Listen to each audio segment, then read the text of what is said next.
Seconds after. Microphone, please.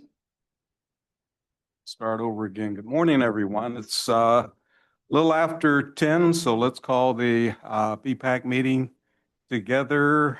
Open the BPAC meeting. Let's start with the roll call. Chair White, Present. Vice Chair Schramm, Present. Member Arneridge, Present. Member Pearson, Present. and Member Freitas. Mr. Chair, you have a quorum. Thank you. Third item, public comment.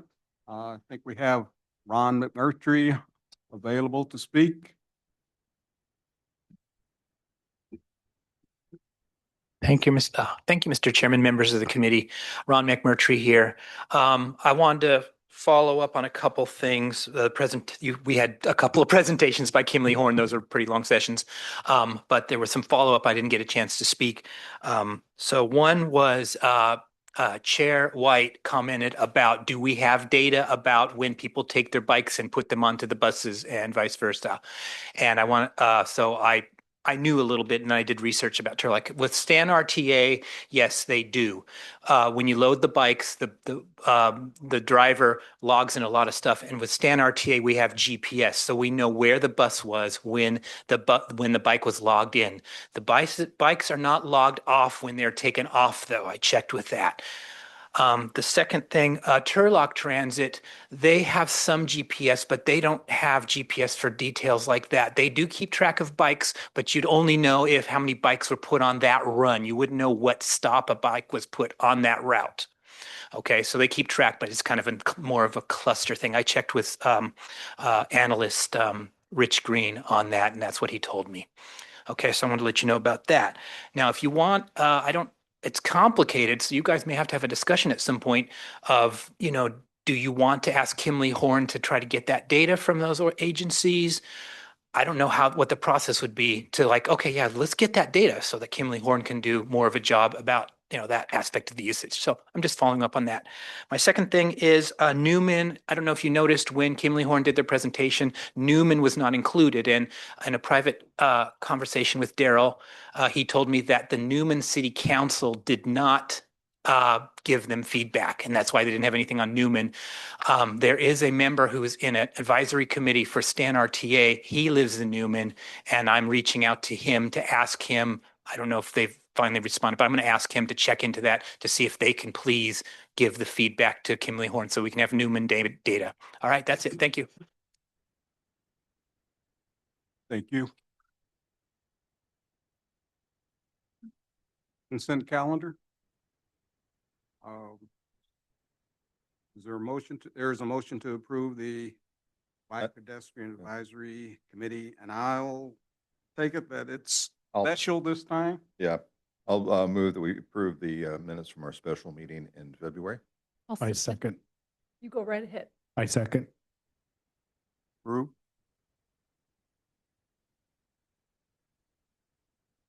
Fifth item, discussion item. First off is the draft 2027 Regional Active Transportation Plan Guidelines. Jose Casares. Yes. Good morning, good afternoon, good Morning. Good morning. My coffee's still kicking in. Hi, I'm Jose Luis Casares. I'm StanCog's Director of Programming and Program Delivery. This might be my first time presenting to the Bicycle Pedestrian Advisory Committee. If it's not, then it's been a little while. The item, I have a couple items, but this item is the draft 2027 Regional Active Transportation Program Guidelines. And I'm going to jump into that. Next slide. Oh, I get to do this.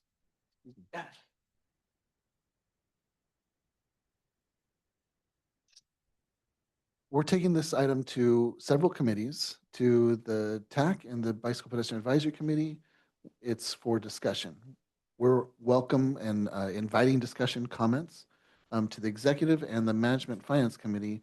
we're asking them to make a recommendation to the policy board to approve a resolution to adopt the guidelines inclusive of any changes that are made during this discussion time. Yes, please. Pardon me. I have a question about the guidelines. Is it already ready to go as is, or is there the possibility of making any kind of little adjustments to it? It's both. So these guidelines are ready. They could go as is. If they're not identical, they're very nearly identical, the guidelines that StanCog used last time. We are a public agency and we do public involvement. If there are changes that this group would like to recommend, staff would consider them along with any changes from the other committees, and we would present a final draft guidelines to the policy board for their action. One more question then. Should I wait until after you're done presenting before I make any comments? What's the easiest? Think you might appreciate the presentation first. That said, as you can tell, I take comments all the time. I love questions and comments. And I'm presenting this realizing it's been at least 2 years since this group has seen the active transportation program guidelines. So I'm going to go over some basic information. Next slide. Oh, sorry. Still getting used to me being the one. All right. So there are really 2 rounds for our region. There's 3 total that the state maintains, but the 3rd one's not really appropriate. Our region can apply for statewide active transportation program funds or regional active transportation program funds. And that's right. The regional program is much smaller than the statewide. Statewide, there's a little over 300 million available. What's interesting though is last time there was 2 billion in applications chasing that 300 million. At our regional level, we also have active transportation program funds available to program, but a little under 4 million. So I'm going to go over just the guidelines and a little bit of the history. I've been with this agency about 3 years. And these guidelines happen every 2 years. So this is my 2nd time participating in developing and circulating active transportation program guidelines. Welcome. I'd like to talk about the guidelines from 2 cycles ago. So we're in cycle 8, so not cycle 7, but cycle 6. Cycle 6, before my time, this is how we selected projects at the regional level. We told our local agencies, just apply to the state. Just go apply to the state. The state has reviewers that score and select active transportation programs for their state, and they will apply the same scores to our regional projects, and they will decide, we will just use the scores. Whatever the scores gives, we'll use those scores, and those projects will be selected for our region, and then any projects we select from the state. Essentially, we outsourced the whole funding round. For the state, they don't feel it as outsourcing. They feel it like we are choosing to not take it away from them. The state offers an option. If regions wish to do so themselves, they can score their own projects using their own selection criteria. Me personally and others, we're actually okay and happy with the state's ATP selection criteria. If we didn't like it, we would put comments in writing and tell the CTC. But the way they select projects and how they score them, it's okay. Sorry, let me back up. The way they score projects is fine. The way they select projects is not, I don't think it's the best way. The reason is they only have 2 reviewers for every application. Now, as someone who's been in this industry over 20 years, I have seen the scores that come in from reviewers. And maybe some of you have participated in things in your life where you can see scores from judges or scores from reviewers. It doesn't matter how data-based or data-driven and performance-driven a selection criteria is, we are humans, and humans can be biased and can have different subjective impressions of an application. And I have seen scores vary greatly from reviewer to reviewer. You can fix this by trying to tighten up on the guidelines, but one of the easiest fixes is to increase your sample size of scores, have more reviewers. So our selection process, I'm in history telling. So when I came 3 years ago when we did this funding round, I pitched it to our committees and to our management. Hey, let's select these projects ourselves. We have people who know what good bike ped projects are. We'll have a scoring group of 7 or 8, and then we'll be able to average out those scores and feel a little bit better about the project scoring. I should also point out the CTC by design does not allow scores to be from the region that the projects are from.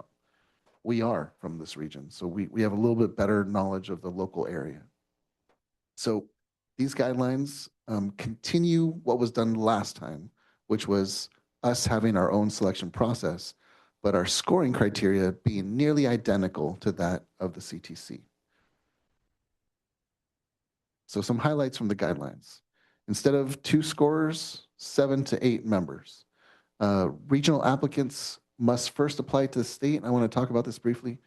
Since the state has $300 million and we only have, a little less than 3, or is it, sorry, all right, was it 3 point? Thank you. A little under 4. We would rather our applicants go compete in the varsity bigger pot and see if they're successful over there. Or if you don't want to go varsity, maybe go fish in the big pond before coming and fishing in the small pond. Because we are definitely going to give out 3.7 million of funds to projects in our region. But wouldn't it be nice if some of those projects also got funded from the statewide pot before coming to their 3.7? In fact, imagine we had a very, very competitive project that hit all the scores: safety, mobility, accessibility, cost effectiveness, everything. We would love for that project to go get its funding from the statewide competition before coming here. So as a requirement, is the same as last time, regional applicants must first apply to the state. The CTC does not want us to have identical scoring rubric as theirs. So in order to differentiate ours, instead of out of 100, it's out of 105. 5 points, basically bonus for being included in the regional transportation plan or consistent with the regional transportation plan or in our non-motorized active transportation plan in the region. And then the other highlight is this is not really a good program if someone's trying to get funding for an active transportation plan. If you're trying to get your plan funded, those can be pretty expensive. And there's only 75,000 and change available for plans by CTC rule. We can only have a percentage of our funds go for plans. This is our schedule.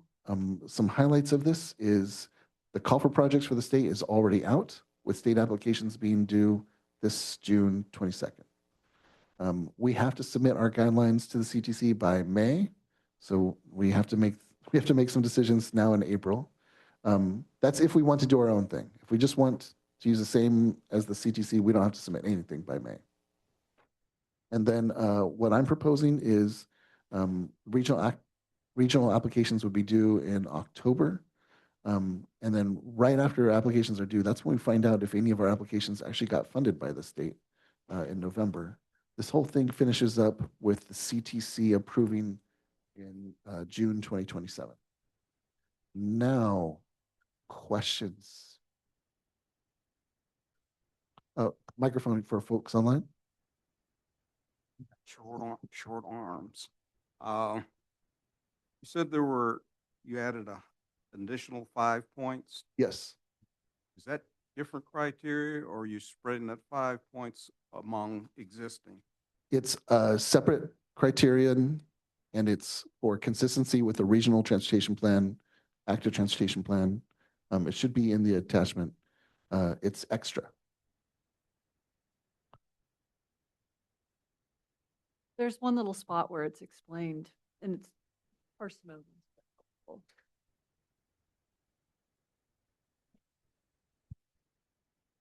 Yeah, I have a question over here.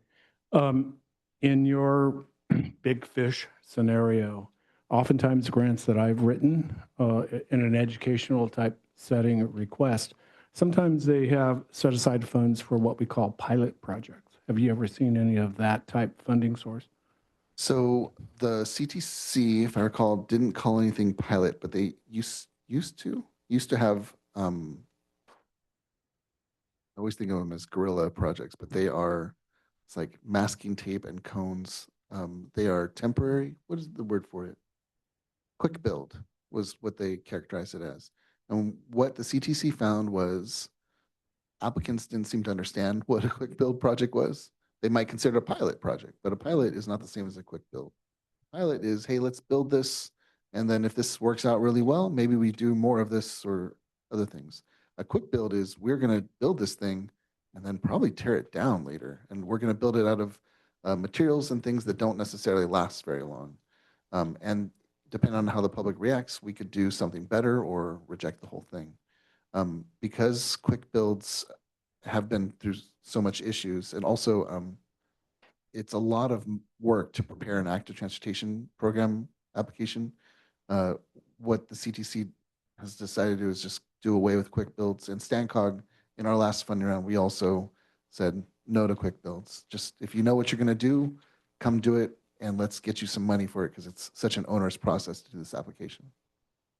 Now, did I answer your question about pilot projects? Well, in that sense, you had a reference to the, what you call quick builds. Sure. And I think of pilots a little bit differently. They are different, yes. Yes. So in my thinking of any of these grant funds, I look at it that way because before you have a great, you may have a great idea, but you also have to test it within the settings. So that's why I asked the question.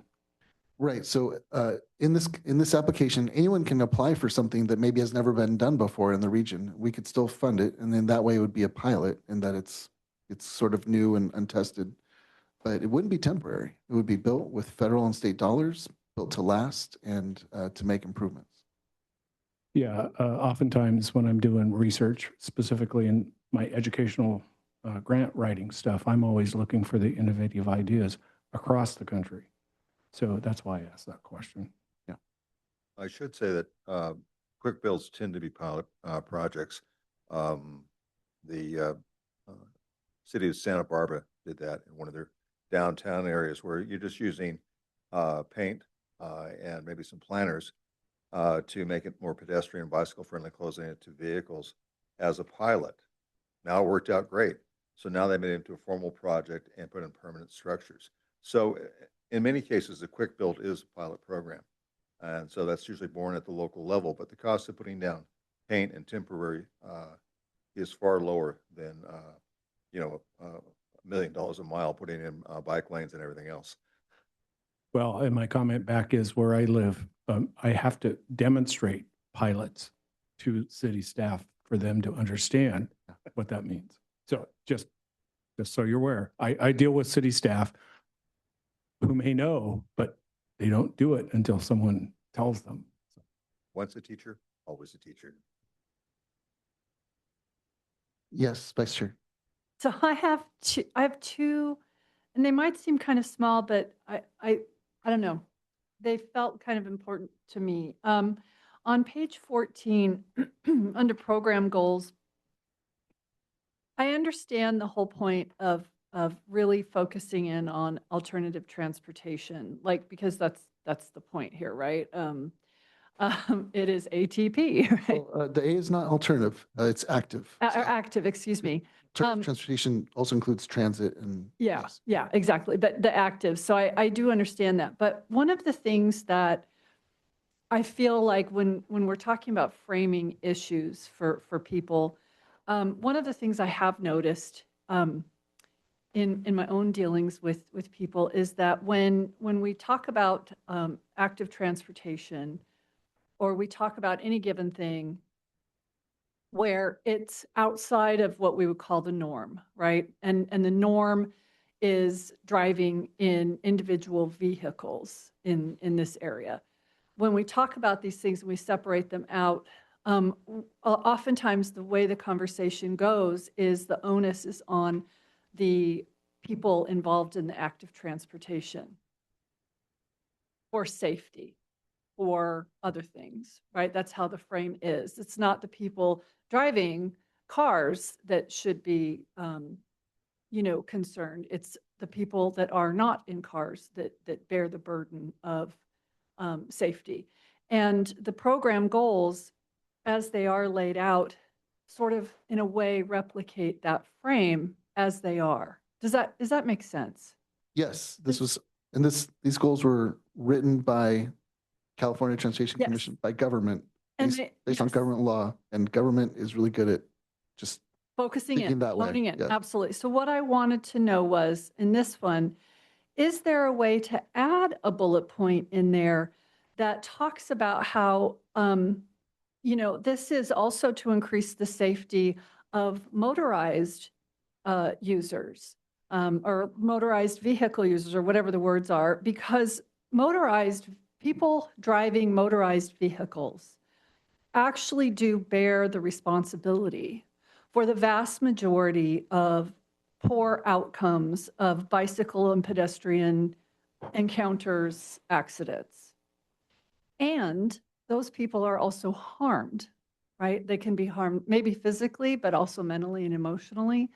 So I'm just wondering if there's a possibility to include in there that, something that shows that we recognize that non-motorized active transportation users shouldn't actually just be bearing all of the weight of the responsibility for safety. So this is how that might look. These program goals taken straight from the state.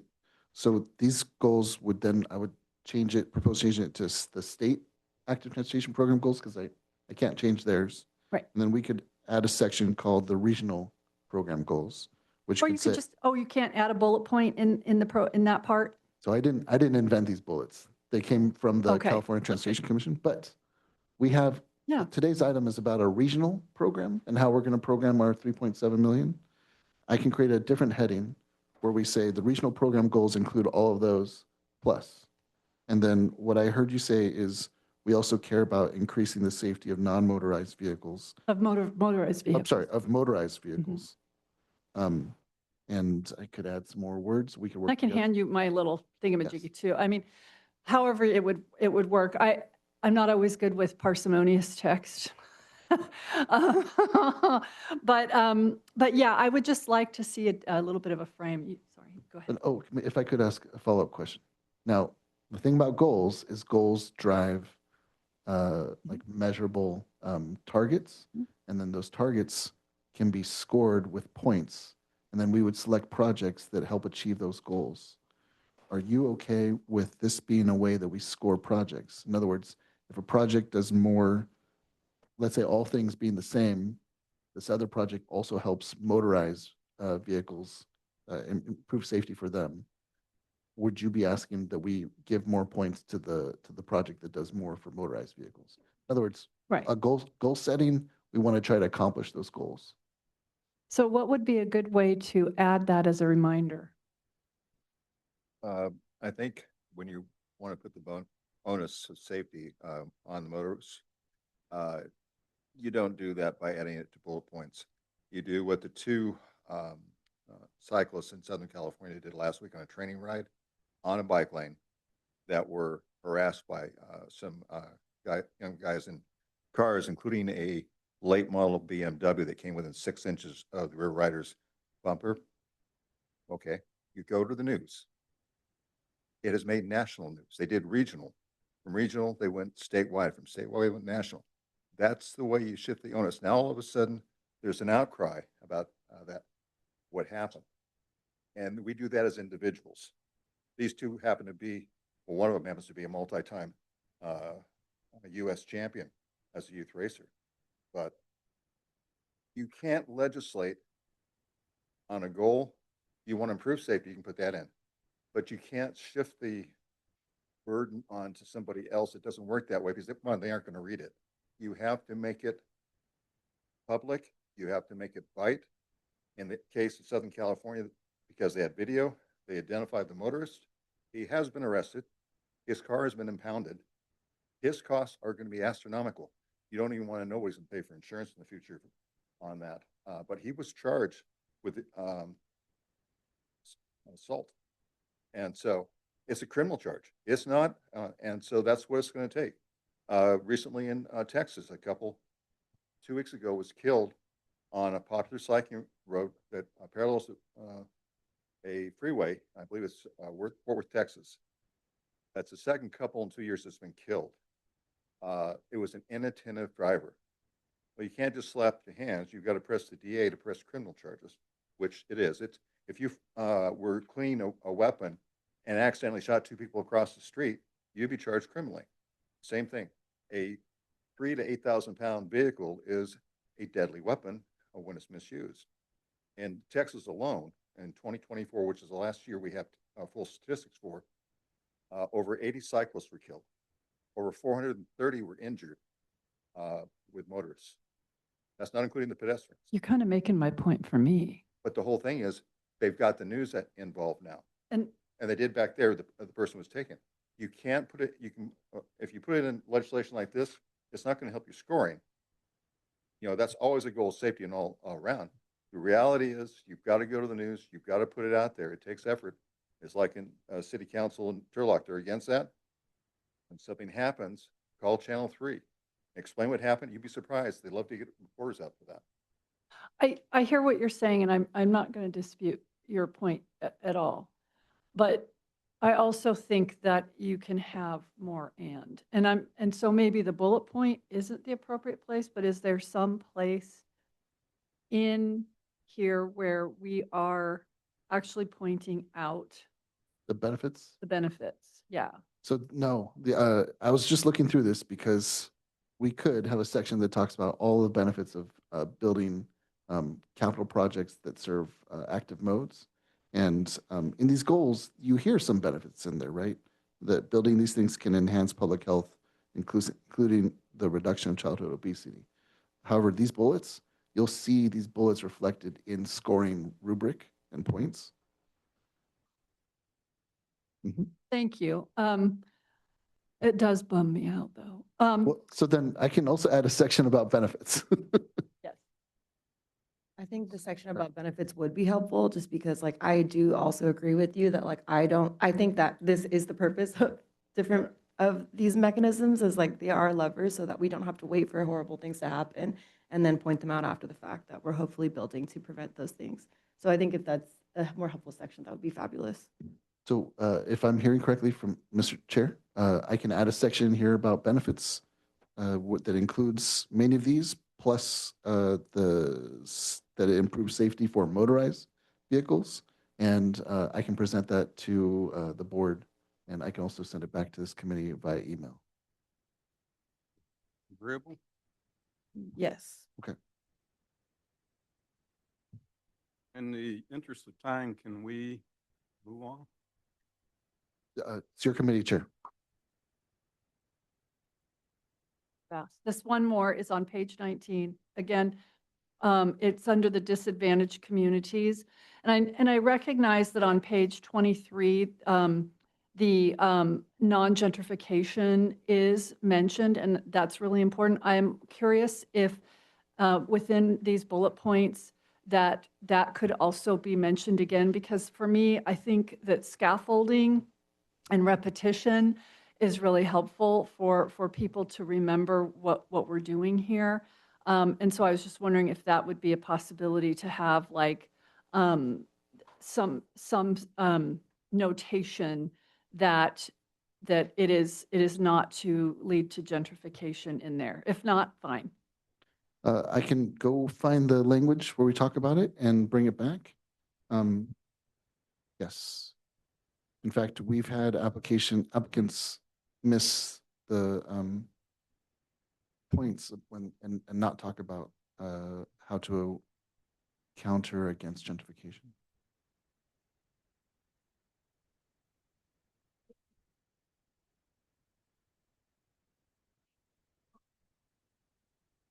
I defer to you, Mr. Chair. Sorry, I have one more question. Just to clarify on the project scoring committee, with the 6 members of the staff that make up the scoring committee, it's 3 from StanCog, 1 from City of Mo, 1 from Stanco, and then the 6th member is from either of City of Mo or Stanco? I started listening to you and reading at the same time, but hopefully this answer will, so we're on page 38 of the guidelines. I'm personally looking at 22. Oh, excuse me.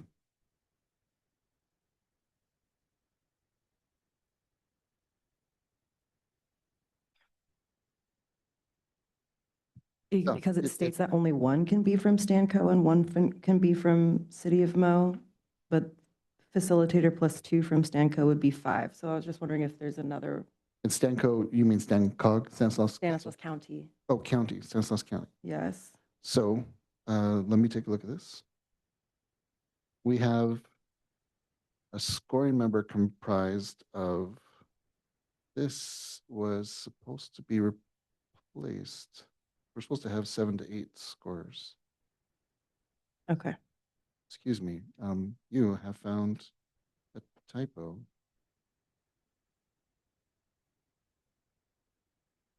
Thank you for waiting. We, This totals 8 on, when you read it, where it says, consists of 1 member of StanCog as facilitator, 1 or 2 members of StanCog as a scorer, and 6 members. So that's a minimum of 8 to 9 right there. that's what I wanted it. it to say. Are you on page 22 or I'm 30? looking at 22. Yeah. 22, second paragraph under the project selection process heading. All right, let me read this out loud. The scoring committee shall consist of 1 member of StanCog as facilitator, that's usually me, 1 or 2 members of StanCog as scorers, plus 6 members of staff from local agencies. Now, 2 spots must be filled by the city of Modesto and Stanislaus County, which would mean, I suppose, if one of these didn't want to offer a score, we would have 2 from the city or 2 from the county. I think that the understanding is we'd have the city of Modesto and the county, our 2 largest jurisdictions. With the exception of StanCog, no local agency may have more than 1. Oh, never mind. So we would have definitely the city and the county, and with the exception of StanCog, no local agency may have more than 1 staff member. And then members may not score their own. So this is looks like a convoluted way of saying city, county, plus 6 scorers. 1 or 2 of those are StanCog. If that could be total made like a 8? table for me Yes, personally, that would let's be do a really table. helpful. Just because I'm also unclear because it only names City of Modesto, Stanislaus County, and Stancog. I guess I'm assuming there's other members coming from other agencies? Yes, Or we just have, strictly from those agencies. that's right. We have about 11 jurisdictions. Not all of them can or are interested in providing scores. And so that's our hope, is to get scores from those jurisdictions. I will make a table. It also Thank you very follows much. that StanCog and the city of Modesto have the bulk of the population and also the bulk of the funding, and which one of the reasons why they have, just like Modesto providing fire service to multiple communities, because in bulk there is buying power. Right, and like traffic engineering, providing everything for the county. Okay, thank you. Thank you, Chair.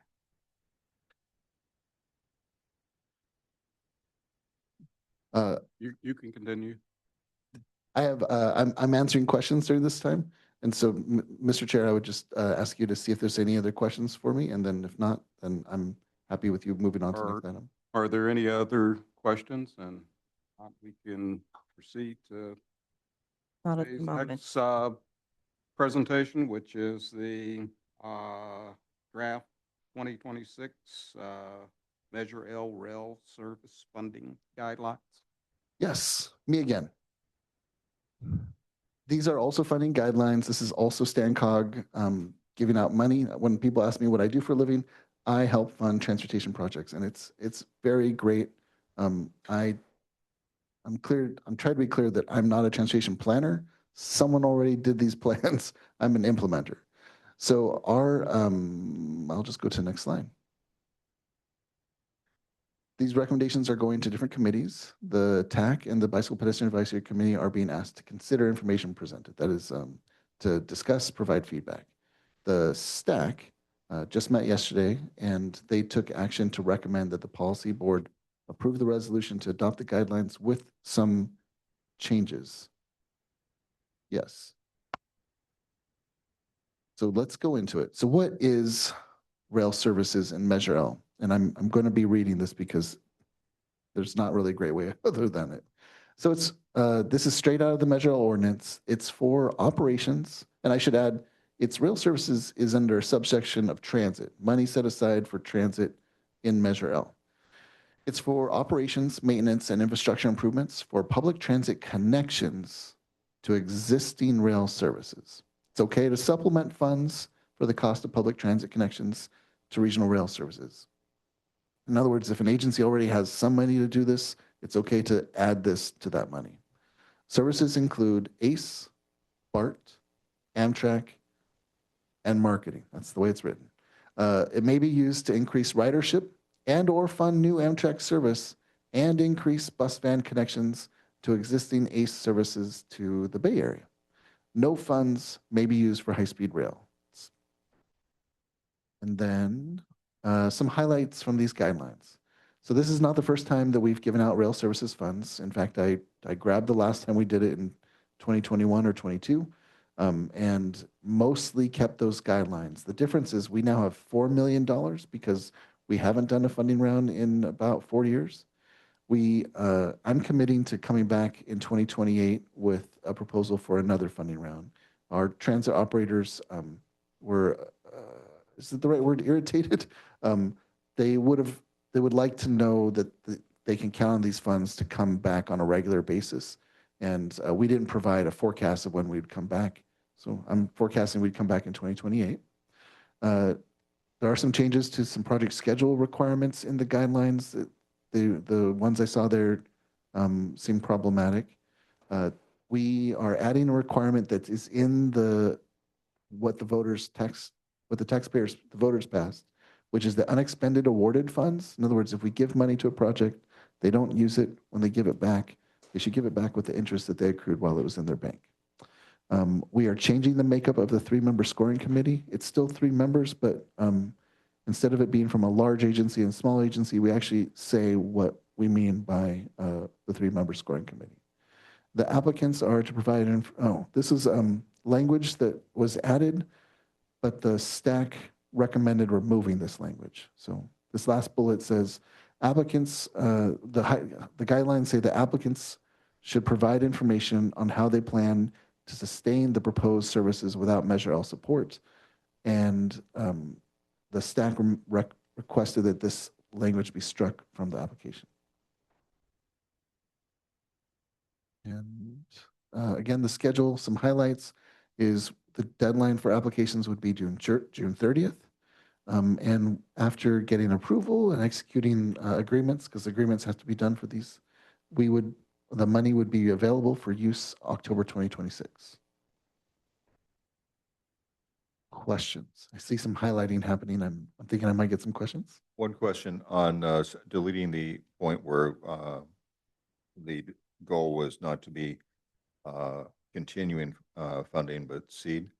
Could it be noted in there that seed funding would be priority over continued funding, not necessarily precluding it, but rather than just tie it into one funding source, such as now the expansion of the ACE train, possibly using the Southern Pacific tracks as opposed to Santa Fe tracks and going down the communities. It'd be one thing to seed it, but you're not going to be able to fund it from that. It would tie up the funds in long term. And so just completely deleting the seed funding or, continued funding, perhaps priority would be given to seed funding as opposed to ongoing funding, on a scoring.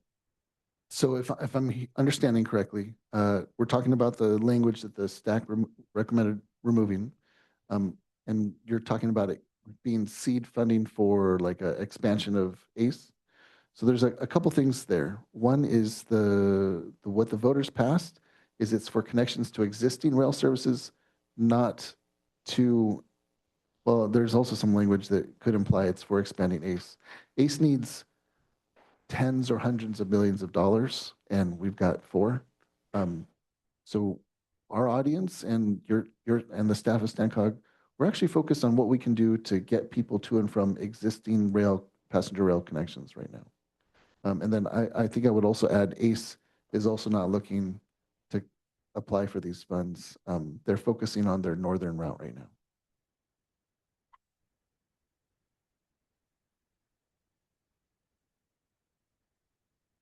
Mr. Chair.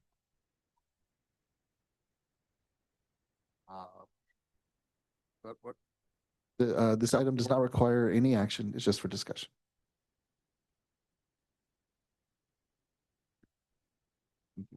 Thank you, Mr. Chair.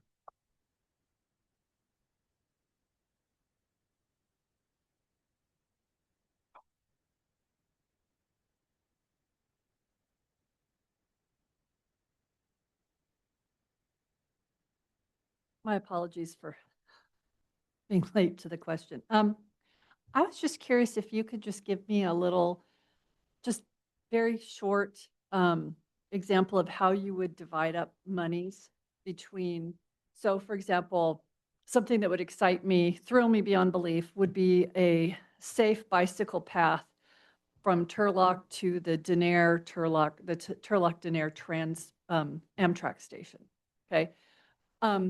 How would that look if, dividing something like that up between Measure L funding and active transportation funding? I'm just curious.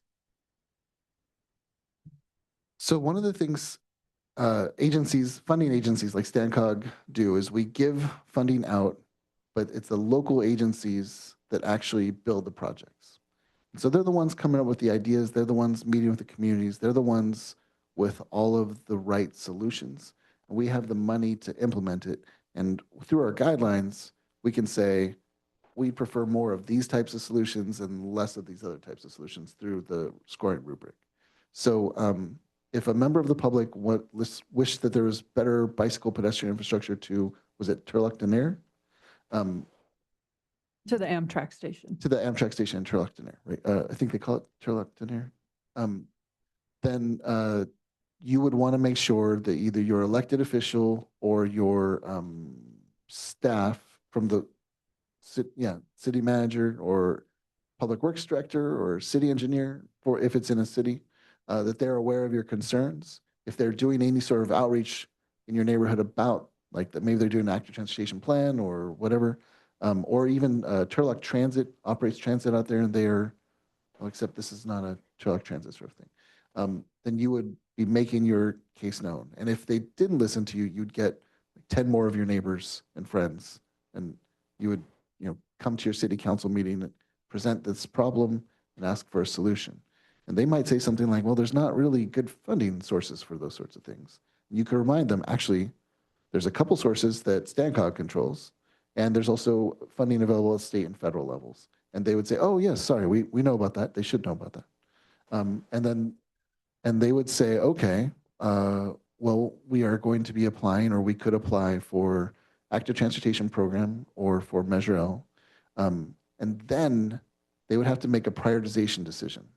Should we apply for this thing or this other thing that's also important to us?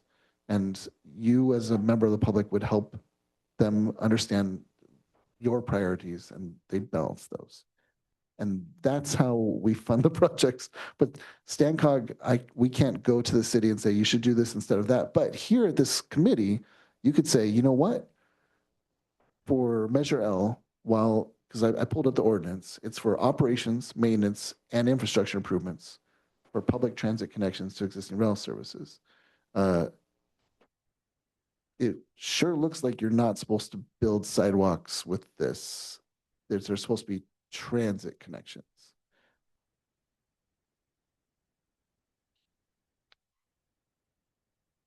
Vice Chair, can you? I'm not sure. But a bicycle path from, say, down Monte Vista to the Denair train station might count. It would count under ATP, the Active Transportation Program, because it's a bike facility. This specific rail services, it sounds like it wouldn't. That said, there's another Measure L program that we did not bring for a call for projects called Community Connections. The voters also approved it. It's right next to rail services in the list. Community Connections does pay for bicycle pedestrian improvements, but not specifically to connect people to rail, to connect them to any sort of transit. And we did not issue a call for projects for at this time, but it's on my to-do list to do that call for projects. And so back to it, you tell the city, there's this other funding program called Community Connections. When that comes out, this could be a potential project. You said commuting or? Oh, sorry. community? I should enunciate. Community connections, and it's in the Measure L ordinance, which is available on our website or a Google search, or I can send it to the members. Yeah, that would be my comment. Can you send that out to all the members? Because I want to get that information over to our city staff and also our city council members. I had another question following up to that about this particular ordinance. If the bike path development does not qualify under this ordinance definition, what is the definition of a connection? Sorry, for rail services, straight out of the ordinance, and I am not our legal counsel. I'm a staff person reading the ordinance. Like you. Understood allegedly.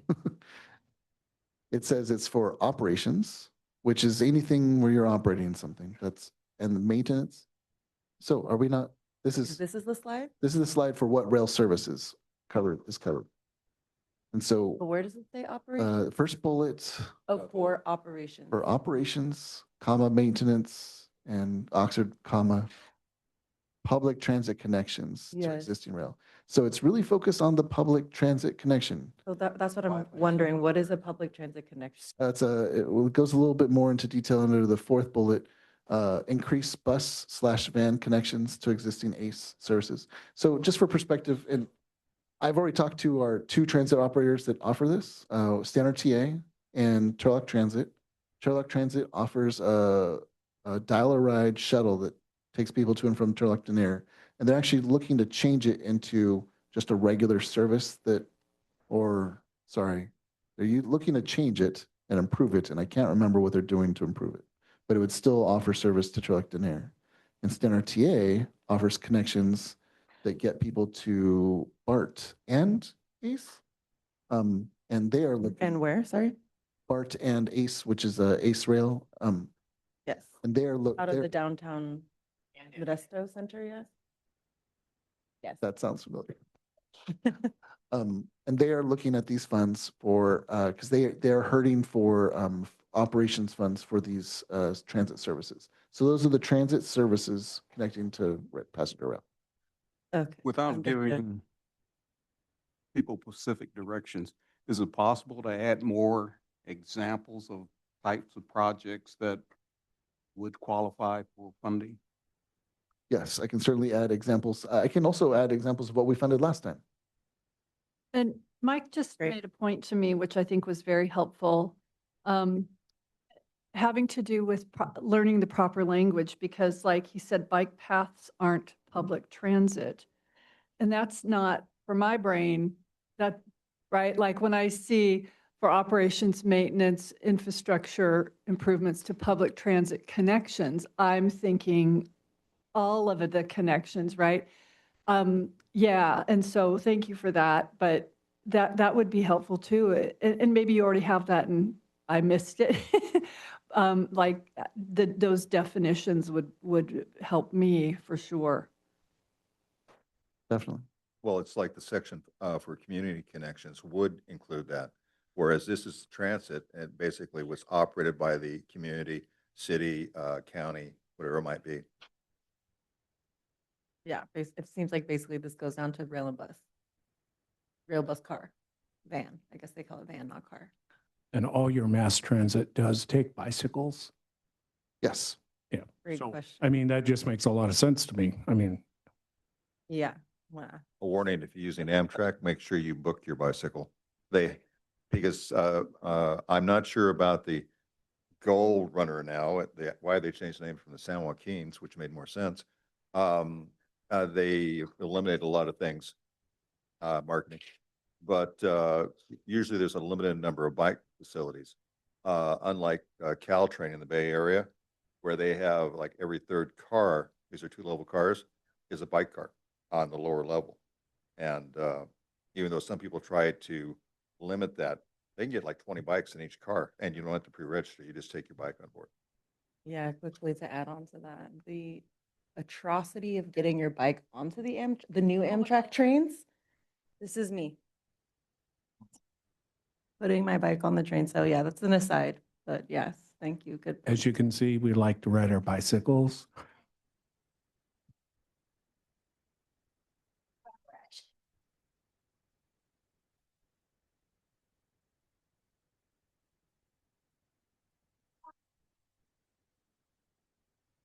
Mr. Chair.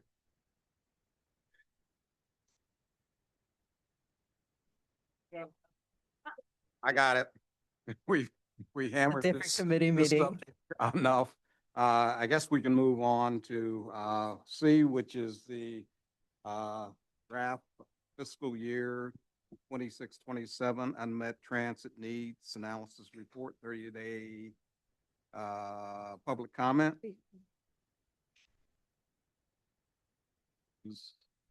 Okay, thank you so much. Cassandra Barrientos isn't in the office today, so I'm going to be taking this item on her behalf. And so today we're going to be talking about the draft 26-27 unmet transit needs analysis report. And right now we're conducting the 30-day public comment period. We wanted to make sure that this committee was aware that we're doing that. So STANCOG and the Transportation Development Act defines the UTN, or unmet transit need, as a need for services for an individual or individuals within the county that haven't been met or implemented within the last 5 years and have been documented as a unmet transit need. An unmet transit need is not a trip that duplicates transportation services. Oftentimes we'll be asked, can we have a bus route from, let's say, downtown Modesto to Turlock at a particular time? And there's already service going there, so it's that wouldn't be considered a UTN, or minor operational improvements or changes being addressed by routine normal planning processes.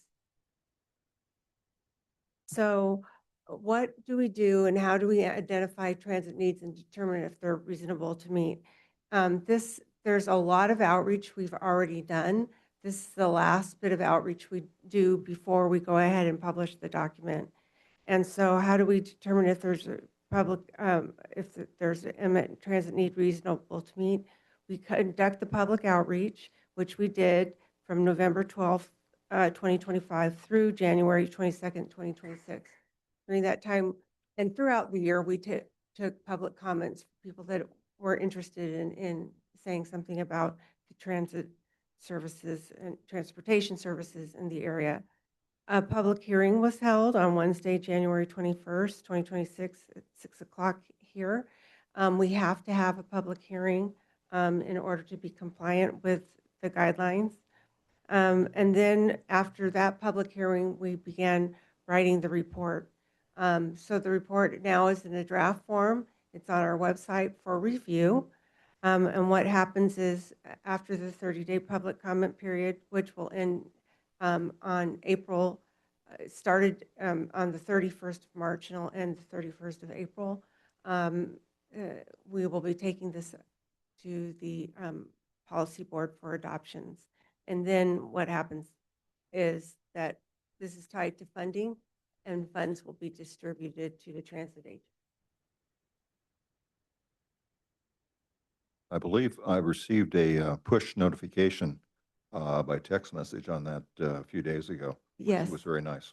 Oh, good. Thank you. I'll let her know. That was Cassandra's doing, so she's very good at that. Thank you for saying something. And here, this slide just shows you some of the public outreach that we did. We did, Cassandra actually was the one speaking at all these different council meetings and board meetings. We came here on the 6th and presented to you all. The right-hand side of the screen just shows a flyer that we made. There's one in English, and it's also on the back translated into Spanish. And it has a link to the QR code that goes to the survey, public comment survey.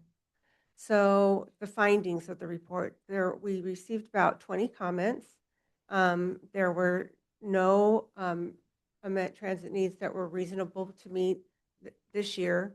When we got our comments, we reviewed them with our transit operators. We suggested operational changes that are being addressed through routine planning processes. So just because someone makes a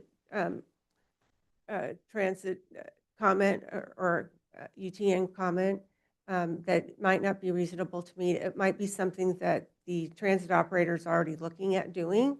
And so throughout their planning process, they could take these suggestions and incorporate them into their routes and schedules. So, yes. So even if the comments, because I know I put in my comments. Yes. Uh-huh. So even if the comments weren't relative to the specifications that you're talking about for this, you still pass that information on to the different, Yes, we pass that along and it's also published. And what we do is we look at it. So let's just say that the same thing, we have a 3-year look back period. So we have the comments from this year and the 2 years previous comments. So if we start getting the same thing over and over again, it might not be something that we thought was reasonable to meet in this year, but we look to see, oh, well, they've said the same thing for 3 years now. There's something going on there. We need to look at it and analyze it further. Yeah. So as I said, the draft is posted on our website for 30-day public review. And I said April 31st, I meant April 30th, the public comment, thank you, Ron, closes. And then the final report is scheduled to go to the board for adoption in May. And so that concludes my report, and I'd be happy to take questions. I was just curious, do you know what the attendance was like by chance at some of the in-person events? Yeah, that's a great question. What we did was we coordinated with Move Stanislaus. They're the ones that do travel training on the buses. And so we had them go out and actually hand out the flyers on the buses. So you get a bus full of people, that's about 30, 50 people. The events were, Cassandra isn't here, but I know she went to Warrior Wednesday, for instance, and there's pretty good attendance at those things. So I would say we reached out to maybe, at each event, depending on when the tabling, if people came, about 30 folks or so. Yeah. And then at the presentation to the councils and stuff like that, there was usually just the council members that were receiving the information. Yeah. Yep. Just a Relatedly, comment. oh, go Do ahead. you have any statistics on social media hits from? I don't have, that's a great question, and I don't have an answer for you, but I can ask Cassandra and we can let you know. That was my question as well. If there's metrics available of how you all were able to reach different communities that perhaps are not available in person. Mm-hmm. And relatedly, I know that it says that the efforts of outreach were intended to include transit-dependent and transit-disadvantaged populations. How were you all identifying where those people were? Yeah, that's a great question too. Seeing as the whole county is disadvantaged, it's not very difficult. But what we tried to do is find areas that we hadn't hit before. So Cassandra did go out and visit like mobile home parks and gave out some of the flyers at different areas. And then she did do really well on the social media. And I'll have her send an email out to you all about the social media and what we did with that. Yeah, I would be curious if it was all organic or if there was targeted effort Yeah. using their audiences. Yeah, I will have her do that. And even if there wasn't, we can always incorporate that into next year's process too. That's a great comment. Seems to me that there are also some in-person meetings scheduled, such as, I believe, Empire had one, and a few others specifically trying for areas that might have higher rates of unmet needs. Yeah.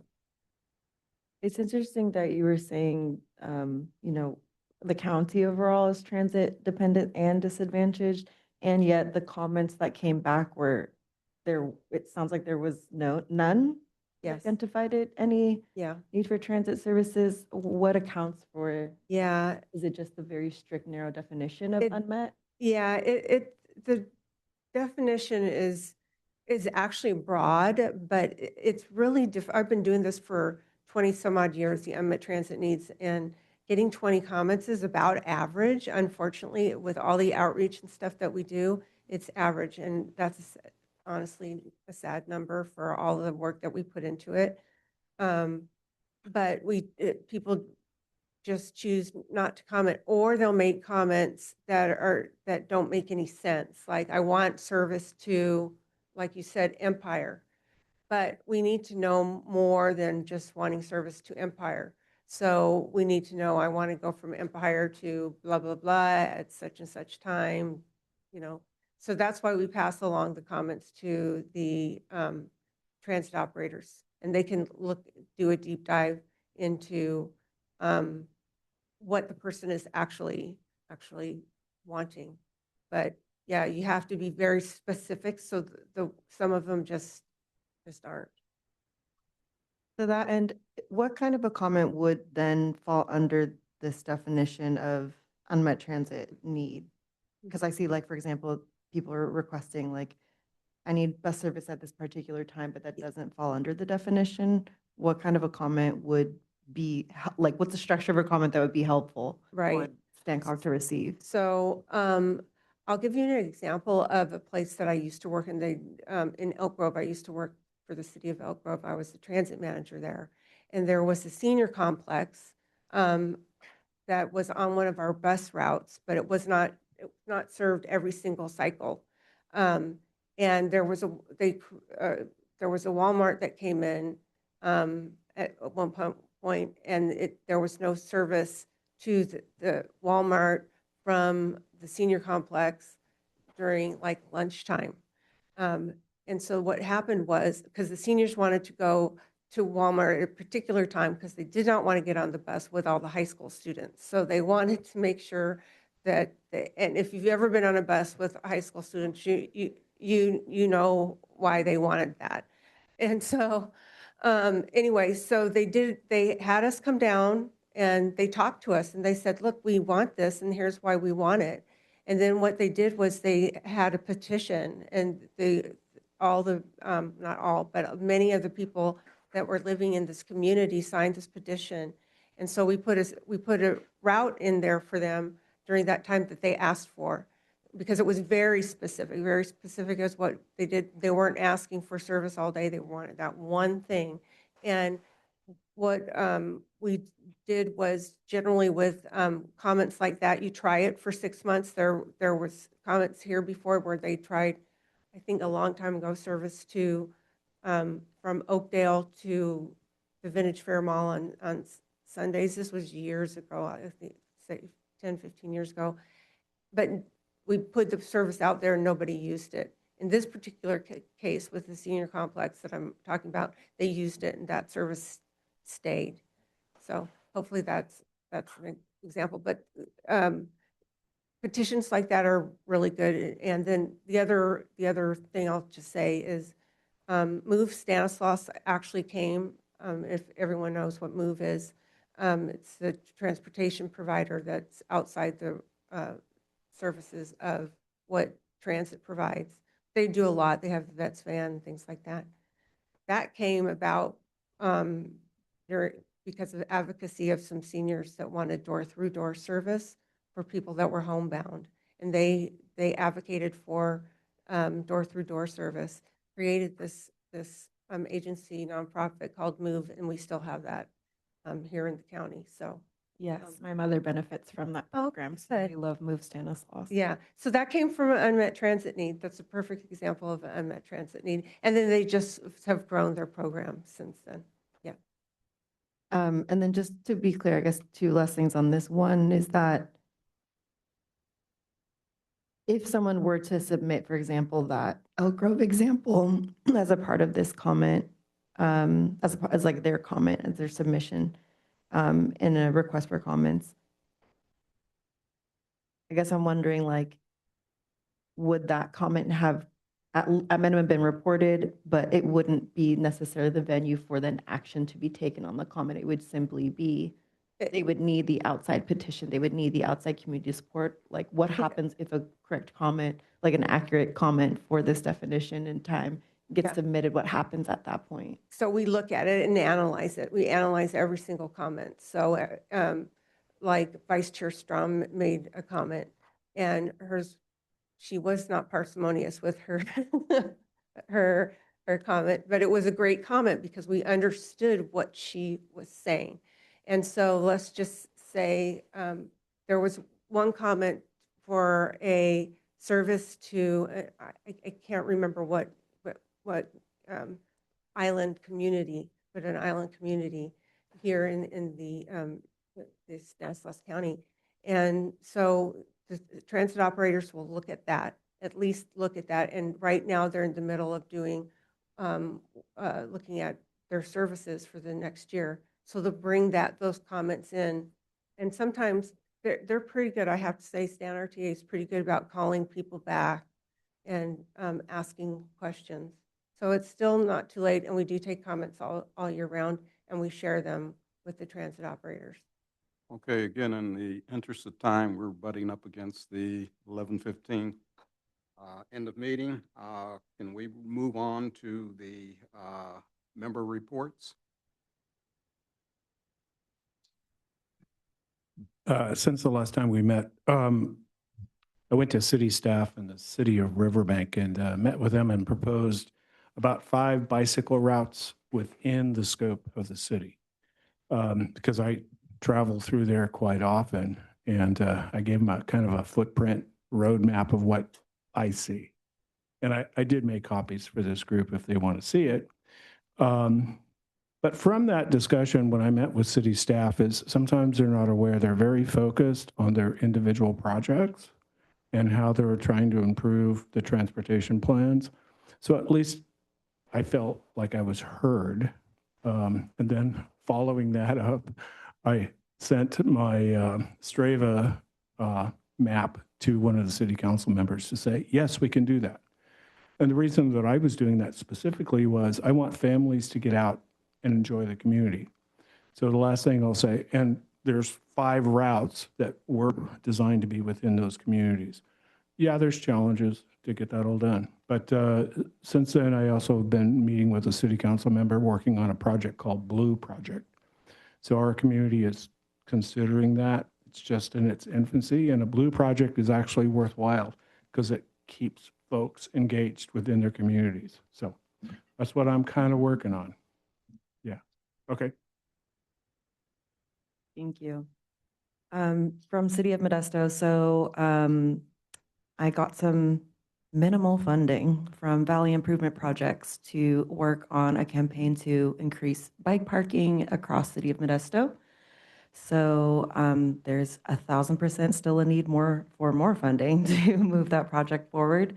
But my kind of baseline goal at this point is that I would love to fill a niche that I learned about last year, May 2025, in which the City of Modesto does not have a survey of where they currently have bike parking at the moment.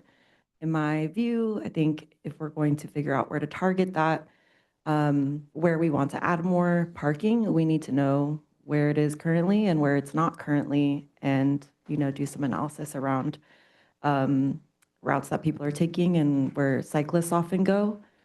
I recently spoke with Michael Sikorsky, who's been a champion of bike parking in City of Modesto for many, many, many years.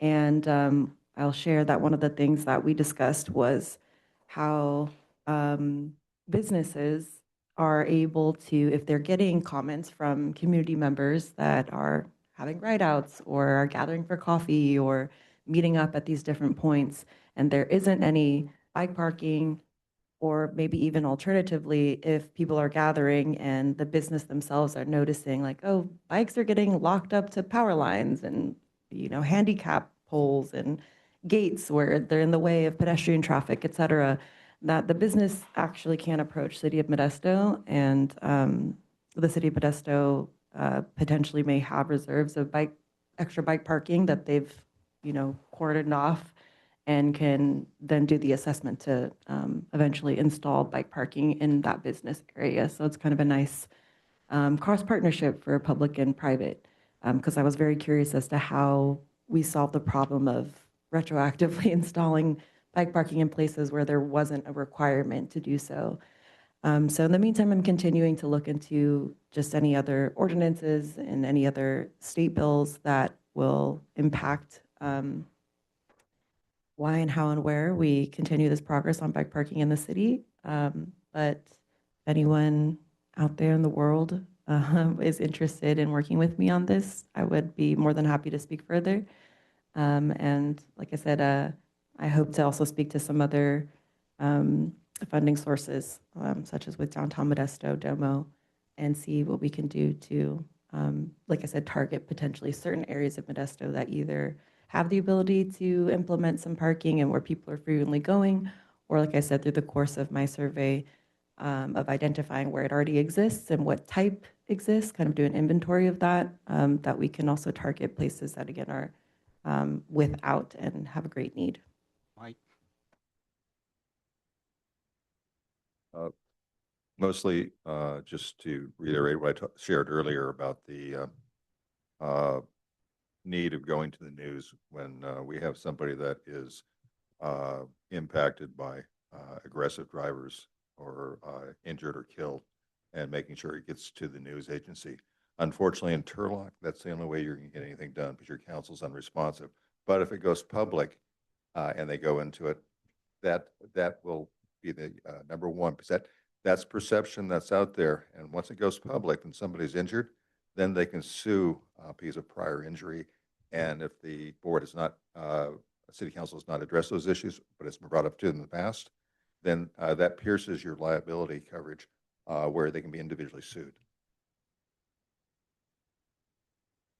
I don't have anything to add.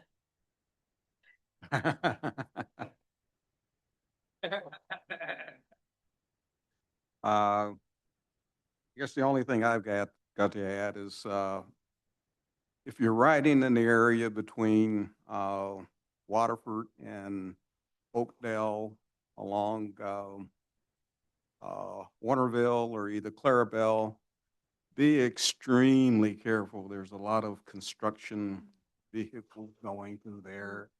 And I think there's a 35-mile-an-hour limit imposed on some of the trucks. Some pay attention, some don't. But there FYI, is a lot of construction traffic. FYI, Clarabelle's been repaved from Tin Bell Road basically to the Oakdale Waterford Highway. They had one lane done for a while, and all those rough pavements have been addressed. The management report.